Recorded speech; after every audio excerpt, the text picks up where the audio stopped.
So hey, what am I doing? I'm creating a video of the different drones or quadcopters that I've got. And the reason I'm doing this is over the last year I went kind of drone crazy.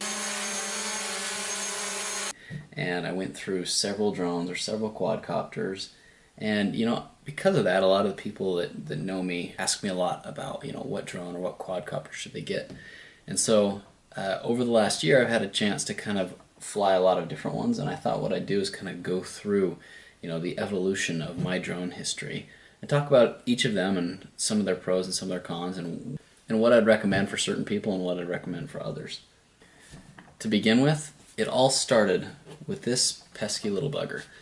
This is a Syma X11, and if drones were drugs, this is the gateway drone.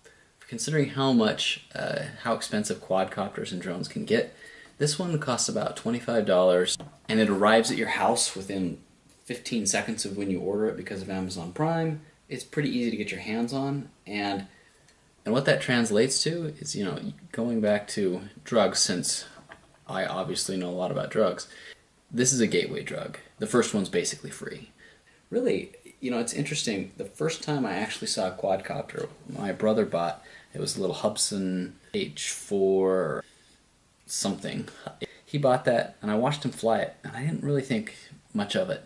Then I started thinking about it, and I saw this online. I saw that it was pretty cheap, and I thought, oh, this might be something that my sons would like to do, and I could kind of do that with them. And then I got it, and then I was like, don't touch this. This is my quadcopter. And I started flying it, you know, 9 minutes at a time, and I got the hang of, you know, the different controls. Within a couple of days of just flying it 9 minutes at a time, I kind of instantly became hooked. So let's just talk about this one real quick. This is the Syma X11. My wife made fun of me for keeping all these boxes, but who's laughing now? Because now here I have them. So this is the X11 Hornet from Syma. Again, I ordered this on Amazon. It comes with these little protectors, and it comes with these little batteries. Just this little, it looks like almost a little explosive. It also came with this cool, like, Xbox looking radio. And so what's nice about this is it's kind of like a joystick. It's pretty fun to fly. So let's clear something up. Most people would look at this and say it's a drone. People who have a lot of drones or quadcopters actually have some special rule that I still don't understand of what is a drone and what is a quadcopter. And they would technically call this a quadcopter even if it has a camera or whatever. To them, I think a drone is something that flies autonomously in the military, but I don't really care. I'm going to call it what I want. This is really my video, so I just usually call these drones.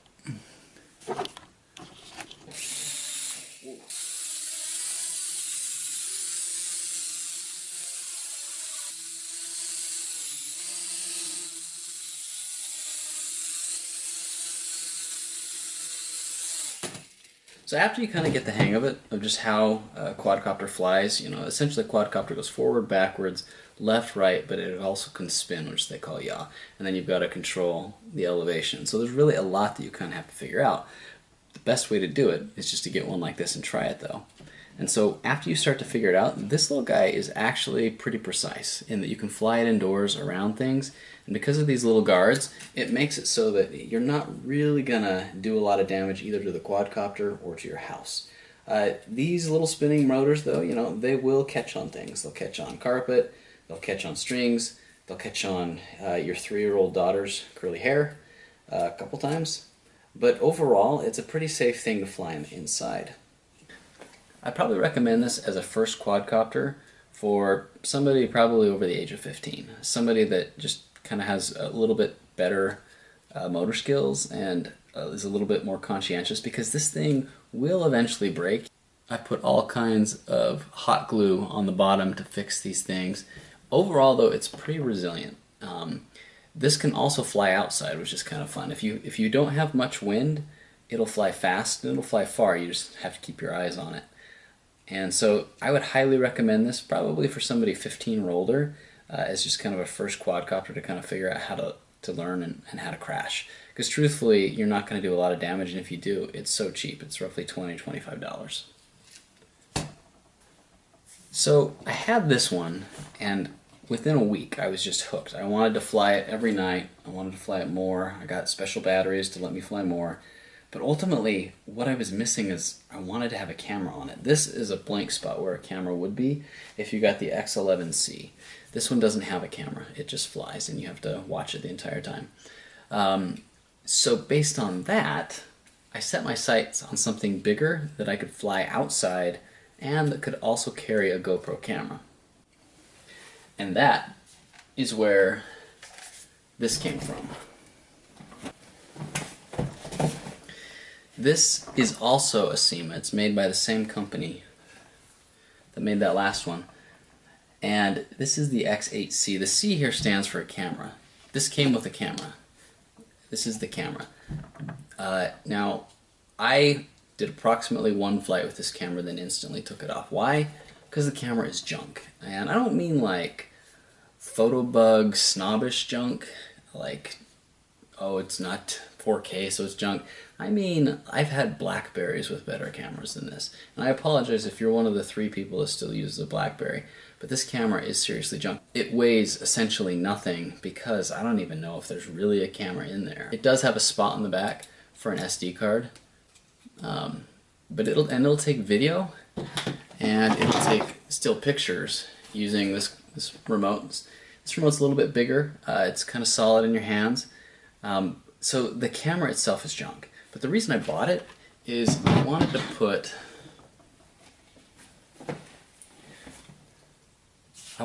this on it. This is my GoPro Hero 3 Plus Black. This will take really good 1080p video. It'll take 4K video that's kind of junk.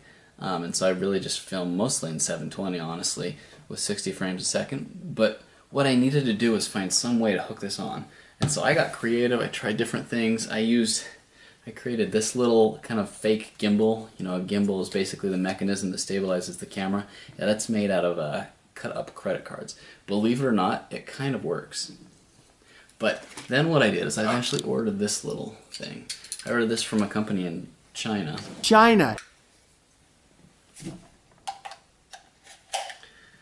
And so when you've got that all put together, this essentially just hangs from the quadcopter as you're flying it around, and you can get video. These are not the actual landing guards that came with it. It came with much shorter ones that kind of got in the way of the video, and so I bought these online for like $8.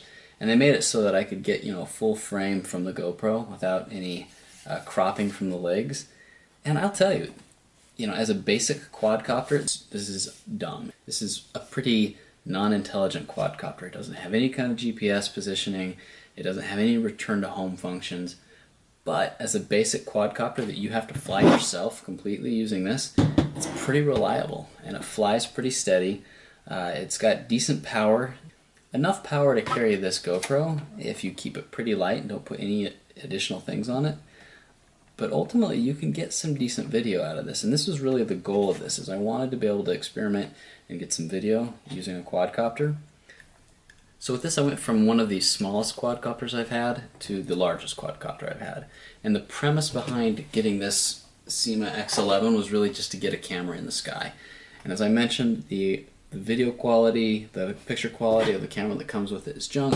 That didn't really bother me because I knew I was going to be using a GoPro that got really good footage.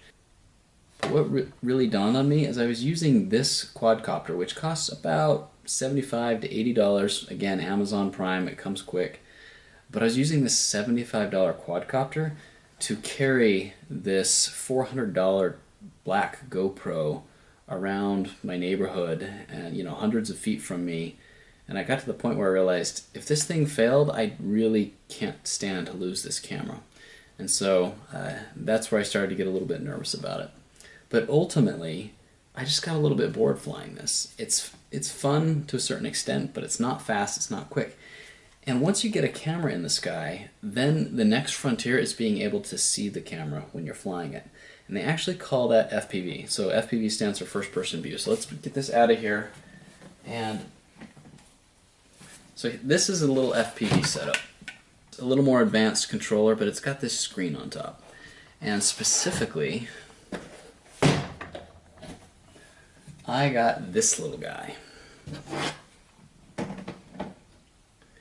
This is an Eachine 250 racer. And this comes from a Chinese company, Eachine. China. I love them. And this is really just kind of like the entry-level FPV racer, or first-person view. So what's nice about this is whatever the camera is seeing is relayed to this screen without any kind of delay. And so as you can see, as I move this around, this will transmit the video that it's capturing through this tiny little camera through this video transmitter to this screen. And so what that means is I can fly this within, you know, a certain range, and I can see what the camera's actually seeing as if I'm actually in the cockpit. And so that adds a whole nother layer of complexity, but also fun to flying a quadcopter. I'm gonna turn it off because it makes me nervous. So what's nice about this one? Wow. If this last one was like flying a Boeing 747, this is like flying an F-16. This thing is incredibly fast, and this is an entry-level FPV racer. The better ones are just insanely fast. The problem I have with this one is not speed, it's not crashing it. And so this is really a lot of fun. This is the kind of quadcopter that I would recommend for somebody who is really into fixing things, honestly. I have crashed this hard a couple of times, and I met some really cool people as a result, because the people that do this as a hobby are just genuinely friendly, and they like talking about it, they like helping, and that's great. It's a great community to kind of belong to. But this is the kind of thing that you might get if you really want it to be kind of a project where you crash it and you rebuild it. I have crashed it, and there's been so many different configurations for this. But to give you an idea of what's on here is I have, you know, the 4 motors that are spinning the 4 props, and then I have a battery that's basically connected to a tiny little computer in the middle, and that computer is basically telling each of these motors how fast they need to spin to kind of keep things going, keep things level. And ultimately this has auto leveling functionality just like the other 2 quads, but you can turn it off, and so that means you can fly it faster and really control it just like a jet. I haven't quite mastered that yet, and what I would honestly do, what I actually would do is I would stick my GoPro here and I'd put a little strap over to keep it on there, and I'd fly it around, and just the goal of the flight was to not crash. And I got pretty good at not crashing, but I never kind of put it into that insane mode, or the times that I did genuinely didn't end well. And so really there's 2 systems, or 2 systems of antennas on here. These antennas are connected to the radio itself, and that's basically controlling what the quadcopter is doing. And then this antenna, this cool little mushroom looking antenna, is actually sending the video from this camera to that screen so you can pilot it. I loved this. I flew it a lot. I got a little bit better and better. I crashed it, I fixed it, I crashed it, I fixed it. And ultimately, this is hands down probably the funnest type of quadcopter or drone that you can fly outside. It's also probably one of the most dangerous because it can fly so fast and it doesn't have any kind of GPS or any kind of return to home functionality. So if you lose it and this screen goes black because you have a disruption in the signal, it could cause problems. It could be dangerous. And so this is the kind of thing you want to fly in an empty park or in a field with not a lot of people around. You probably don't want to fly this over homes, you don't want to fly it over people, just because if you lose the connection with it, you're essentially sending, you know, 4 spinning propellers into a crowd that you can't really control. Lots of fun though.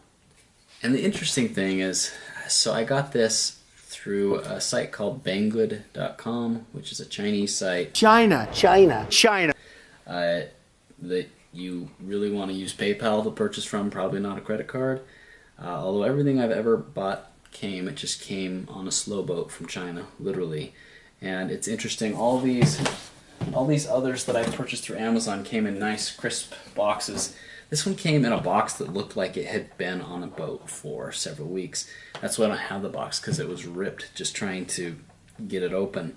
But it came in a garbage bag, basically. A garbage bag that was kind of taped around the box.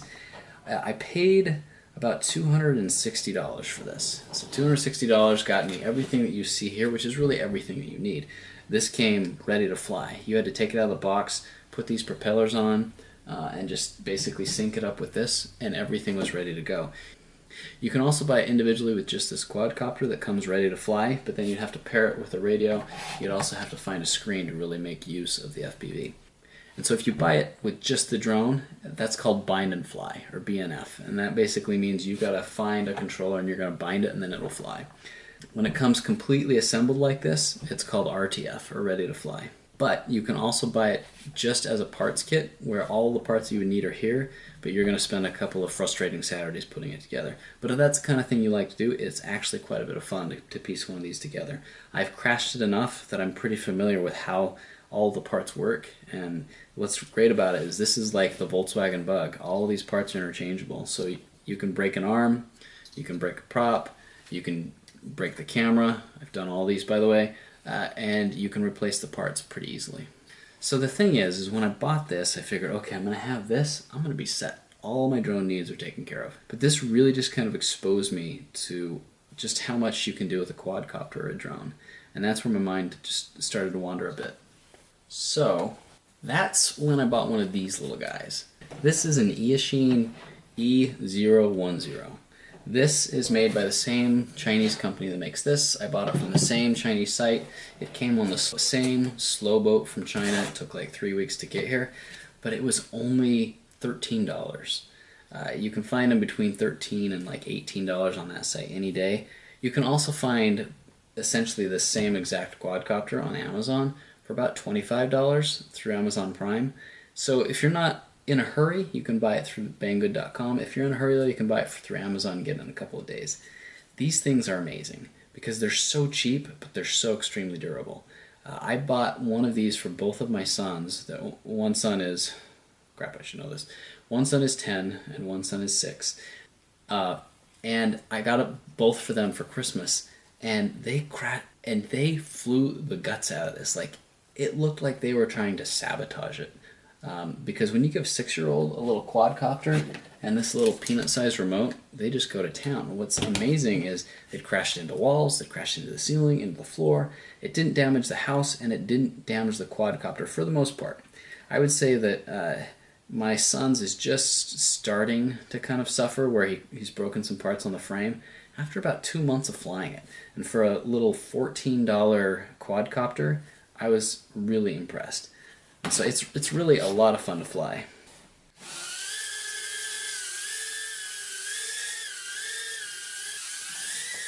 Ooh.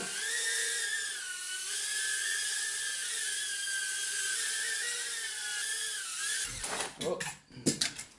It's okay, trust me.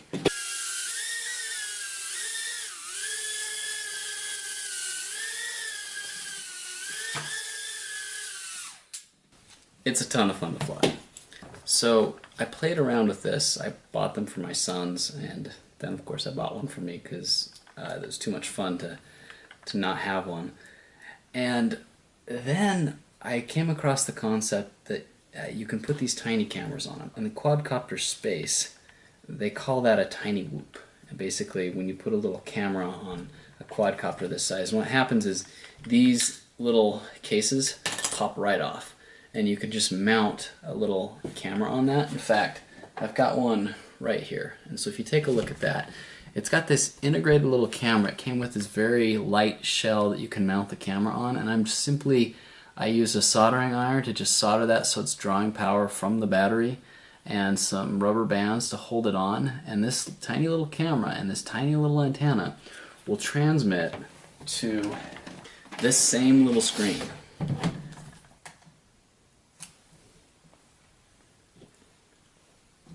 So if you take a look at that, this will stream the video that it's seeing without any kind of lag. And when I started flying this, it blew my mind, because now I had a lot of the fun of this guy without the danger that I was going to kill somebody or that it was going to run off and I would lose my $250 drone. Instead, I had this little $15 drone with a $20 camera mounted on top. So roughly a $35 quadcopter, and I could fly it anywhere in my house, and if it crashed, no big deal. These little blades are not going to hurt the wall, it's not going to explode when it hits the ground. I could fly this into any room in my house, from any other room in my house, and the video reception was really pretty good. And so this is so fun, because you really got to kind of master flying in tight spaces. Now this thing has lasted me probably 2.5 months, and it's just getting to the point where one of the motors is starting to fail. And I can order new motors for, you know, a few dollars each, but honestly, I can replace the entire quadcopter for like $13. And so I've got one already coming to replace it, and I'll just take this camera off of it, put it on another one, and it'll be ready to go. So this is a great quadcopter for really anybody, but if you want to fly it with FPV, I would recommend probably for, you know, 12 years or older, just to kind of understand and be able to process kind of flying remotely through a camera. But whereas I wouldn't let a 12-year-old probably fly this out of the gate, I would let any 12-year-old fly this because there's really no danger. So this is a great little option if you have a little bit of know-how and you're not afraid to try and solder something, and you're not afraid to kind of experiment with electronics. But it's really pretty easy to put together. However, the one caveat is for this to make any sense, you have to have a screen. Now what's interesting is the people that usually fly these, they usually fly with goggles. Goggles can be really expensive. They start at about $60 and they go up to, you know, $300 to $400. This screen came with that other kit, so I already had it. And so this really isn't super cost effective unless you've already got some kind of FPV screen. And just having like a computer monitor won't work. It's got to have this integrated FPV system so that this can talk to that. If you have that though, getting one of these is a foregone conclusion because it's so cheap, and it means in the winter when you can't fly one of these, you can fly this inside every day. So this was fun, and this was fun, but ultimately in the back of my mind I had my eyes set on something bigger and better.